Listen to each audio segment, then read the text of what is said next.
in the 60s, 70s, and 80s, we really changed the way audience and actors interacted. I had begun to call sets and things the atmosphere in which an audience sees a play. In the commercial world, it was either a good set or a bad set, you know, and designers were trying to break through that, trying to get out from under that rigid kind of thing. Because after all, the theater began in Greece on a hillside.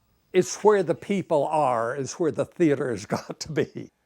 That barn, which really was very anti-Dallas, but it was in the heart of the city. We built that not as a radical, rebellious place, but as a place that what was happening in the theater could be done there. Americana material was so rich and so much what I really wanted out of a theater and so much what I wanted to help create an American theater. The craft is thousands of years old and has always been man's attempt to communicate with his fellow man, to tell the stories that mean something to the people there. It's alive.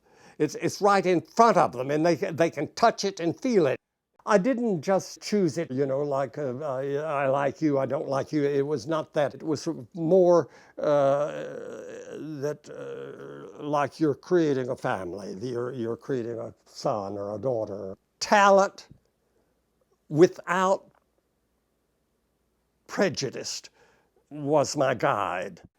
I can remember only the day that Ken Bryant called me and said, Adrian, they are on their way to your house to fire you. I just thought like, oh, the only thing that I hate is the family was only half finished, because we had such strong people. I mean, really good, strong people.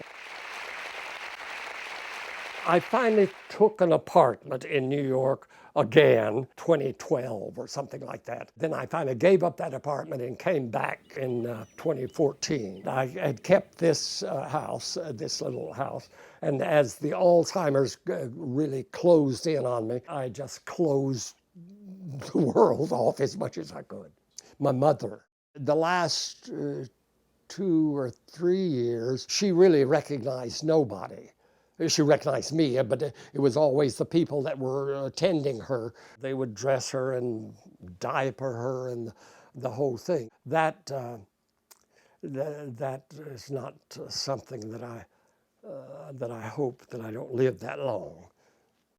For me, the good part of the Alzheimer's is that it forced me to pick up whatever relics I could out of my past to kind of construct some chronology out of my past. For the last year, for instance, I have been doing, I'll find an old photograph and write, 1936 on them and put them on my wall. So I live in a world where I'm constantly with my past.